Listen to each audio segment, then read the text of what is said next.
Why, Troy? Why, after all these years, keep dragging this into me now? They don't make no sense at your age.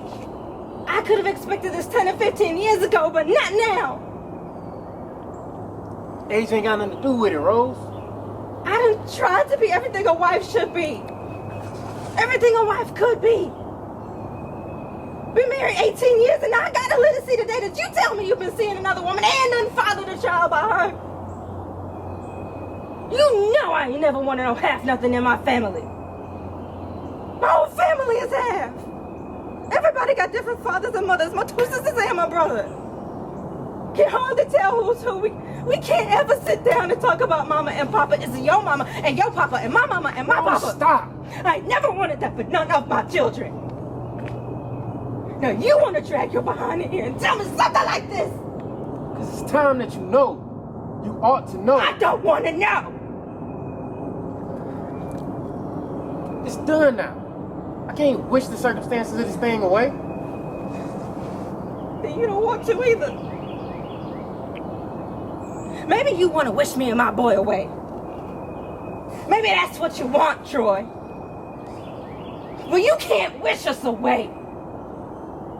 I got 18 years of my life invested in you. You ought to have stayed upstairs in my bed where you belong. Rose, now listen to me. We can get a handle on this thing. We can talk it out. We can come to an understanding. All of a sudden it's we?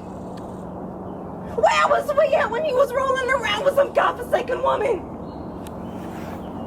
We should have came to an understanding before you started making a fool of yourself. Now you are a day late and $1 short when it comes to an understanding with me. Rose, it's just, she gives me a different idea. A different understanding. I could be a different man. I ain't gotta worry about the pressures and the problems. I don't gotta step out of this house and worry about how I'm gonna fix this roof or pay these bills. I get to be a part of myself that I ain't never been before. All I want to know is, do you plan to continue seeing her? That's all you can say to me, Troy. I can sit in her house and laugh. Do you understand what I'm saying? I can laugh out loud.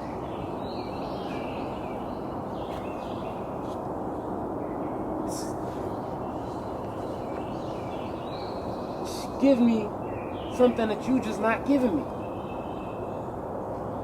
And it feels good. It reaches all the way down to the bottom of my shoes. Rose, I can't get that up.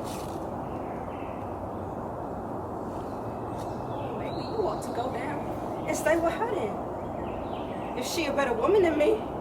It ain't about nobody being a better woman or nothing like that, Rose. A man couldn't ask for no woman to be a better wife than you've been to me. It's just, I done locked myself into a pattern trying to take care of all of y'all that I forgot about myself. What the hell was I there for? That was my job, Troy, not somebody else's.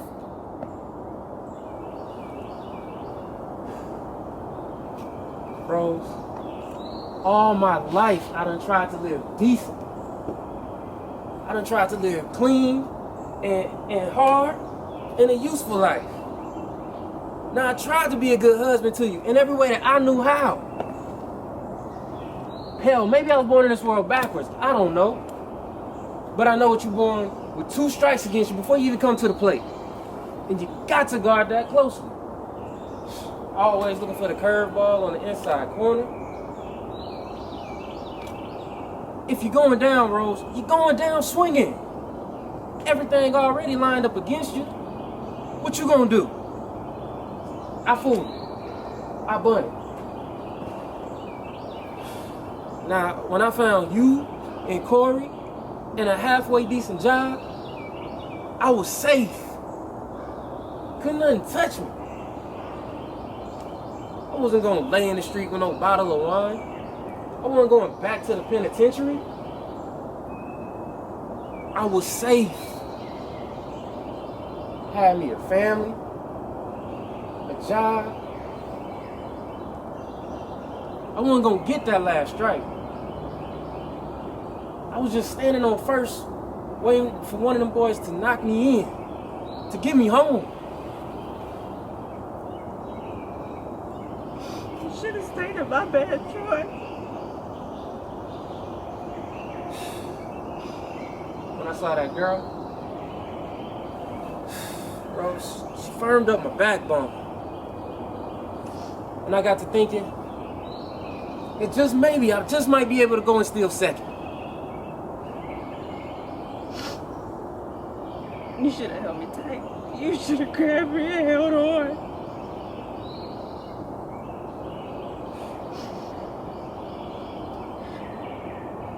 Rose, I've been standing in the same place for 18 years, and I thought to myself, well, damn it, go for it. We're not talking about baseball. We're talking about you going off to lay in bed with another woman and then bring it home to me. That's what we're talking about, Troy. We ain't talking about baseball. Rose, you're just not listening to me. I'm trying the best I can to explain it to you. It's not easy for me to admit that I've been standing in the same place for 18 years. I have been standing with you. I've been right here with you, Troy.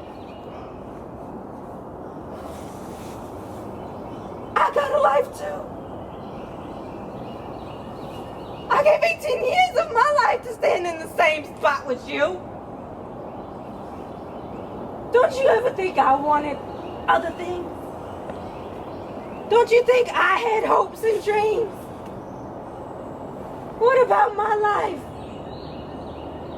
What about me? Don't you think it ever crossed my mind to want to know other men?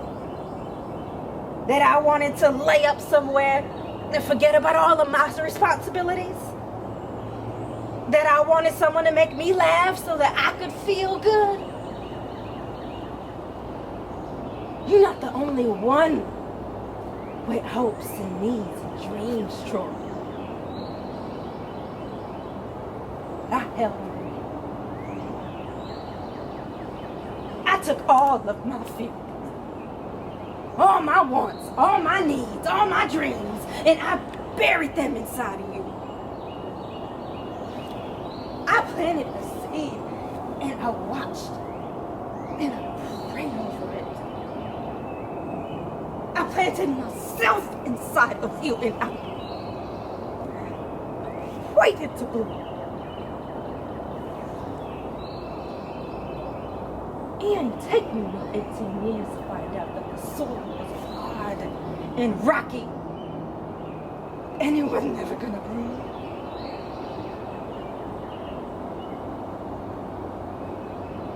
But I held on to you, Troy.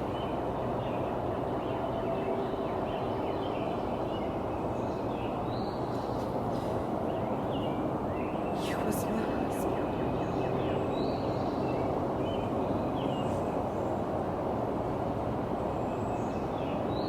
I held you tighter, you know why? Because I owed you everything I had. Every part of me I could find to give you. And upstairs in that room with the darkness falling in on me, I gave everything I had to try and erase the doubt that you wasn't the finest man in the world. And wherever you was going, I wanted to be there with you, Troy, because you was my husband.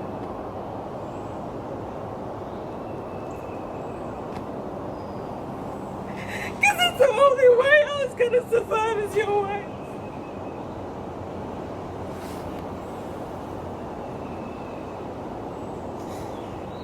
You always talking about what you